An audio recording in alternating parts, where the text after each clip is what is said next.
What's up, fellow YouTubers? Today's episode is going to be a little bit different. We're going to be debunking some idiocy that I found on the internet today. People are taking one quote out of the New England Journal of Medicine, plucking it out. And so we're going to be talking about taking things out of context and people trying to drive their own narratives. You are watching Inspiring Inquiry.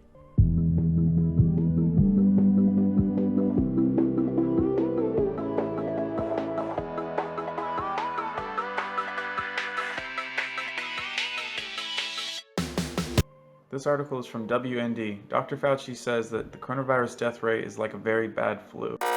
If one assumes that the number of asymptomatic or minimally symptomatic cases is several times as high as the reported number of cases, the case fatality rate may be considerably less than 1%. Dr. Fauci, the guy that started this whole thing, that's been telling everyone what to do and shut down the entire world, and you can't go to school and you can't go to work and you have to shut down your business and everyone has to hide in their house. He's literally and exactly telling you the same thing I've been telling you the entire time. What's up, YouTubers? You should all recognize this guy, even if more often he looks like this now. Well, I wanted to make a video about this picture in particular. This is a study put out by Dr. Fauci on March 26th in the New England Journal of Medicine. I wanted to put this out because I've seen some people taking passages out of context and completely messing up what is meant by the study. Don't worry, I won't read it word for word, but rather explain what each part means and how it's taken out of context. This thing is about 8 paragraphs long and we'll summarize each one. First paragraph. It literally starts with, end quote, "The latest threat to global health is the ongoing outbreak of respiratory disease that was recently given the name coronavirus disease 2019 COVID-19. It goes on to say it's related to the 2 earlier SARS strains. I'll link in the description below for the video I did on them. And like those strains, it's posed a critical challenge for the public health research and medical communities." Okay, second paragraph. This paragraph will provide context for the statement everyone keeps getting wrong. This paragraph is about an earlier journal publication on the first 425 cases in the epicenter of the outbreak, Wuhan, China. He states, "The info is critical to figuring out how to respond, but it's limited because of how hard it is to track things early on as they evolve in an emerging pathogen." Then goes on to highlight the findings. Median age, 59. Mostly male, 56%. No case in children under 15, and that children are either less likely to get it or their symptoms were so mild they didn't even know. Either one being true could have effects on the number of infected, especially how large that number may be. Let's summarize. So far, they've said there's a few things they've discovered and a few things that they didn't yet know. Mainly, whether or not kids are less likely to get it or just don't get symptoms. The kids potentially having it and spreading it without knowing is the question. That question mark about the kids has led to the misinterpretation, but we'll come back to that in a bit. Now for paragraph 3. Now in the study reference, they define a case to be someone diagnosed with pneumonia and reports the death rate based on this definition to be around 2%, which is 20 times more deadly than the seasonal flu, which is 0.1%. We'll also come back to that number in a sec. It goes on to reference another article by the New England Journal that studied 1,099 patients with confirmed lab results and with a wide variety of severity. And those 1,099 have a death rate of about 1.4%. Okay, so far he's looked at who gets it and how likely they are to spread it, and when it's spread, how deadly is it. Now for the quote.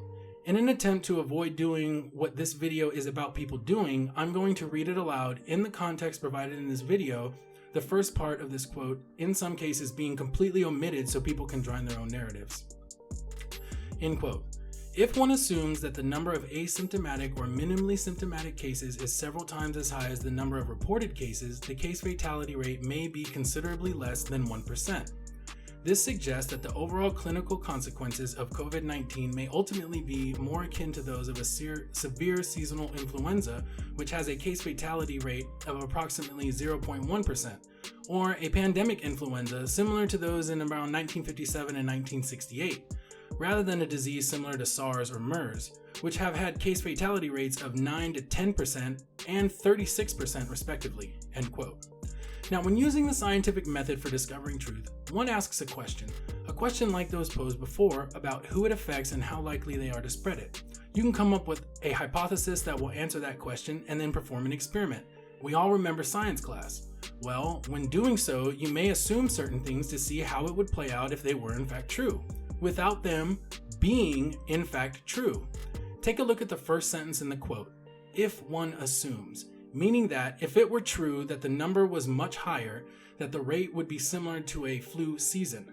But, and there's a big but here, we don't yet definitely know whether or not kids either don't get it as much or they're not as likely to show symptoms.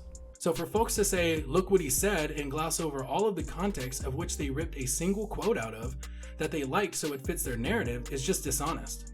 Now for paragraph 4. This paragraph goes on to provide more context for the statement, in showing what he's trying to discover by saying how well a respiratory disease spreads tells us a lot about how to contain it or mitigate it future infections. The study says for every one person infected, they're likely to infect 2.2 other people. Until we can get it under 1, it'll likely continue to spread. Recent reports show that people may be more likely to spread early on when symptoms are minimal due to the high titers of virus in the oropharynx, which means a lot of virus in the back of the mouth, upper throat area. Paragraph 5.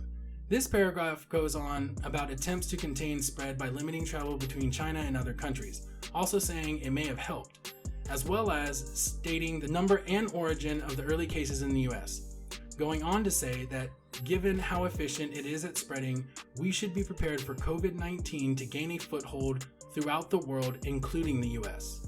At the time of this article, stating the US, because of the community spread, could need mitigation strategies like social distancing and isolation. Well, we all see how that one went. Paragraph 6 talks about vaccinations in the works, and currently our only therapy is supporting those who are sick. Then alludes to some meds they're looking into that I won't list here, but also talks about other therapy options that may become available. More detail on this can be seen in the Philip DeFranco interview with Dr. Fauci linked below. Paragraph 7. This paragraph states that with each outbreak, new important things are learned, like the window of opportunity that we have. For example, it has an average time of about 9.1 to 12.5 days from contracting it to being hospitalized, possibly telling us what kind of time window we may have. That info is invaluable. Furthermore, that studying the genetic structure could tell us who's more likely to get it and how harshly they may be affected. Paragraph 8, the last paragraph. In this last paragraph, it reiterates the importance for surveillance, prompt diagnosis, and a robust research to counteract this and future emerging diseases. Alright guys, thank you for watching. Be sure to like and subscribe. All the links to everything are in the description down below, and I'll see you next time.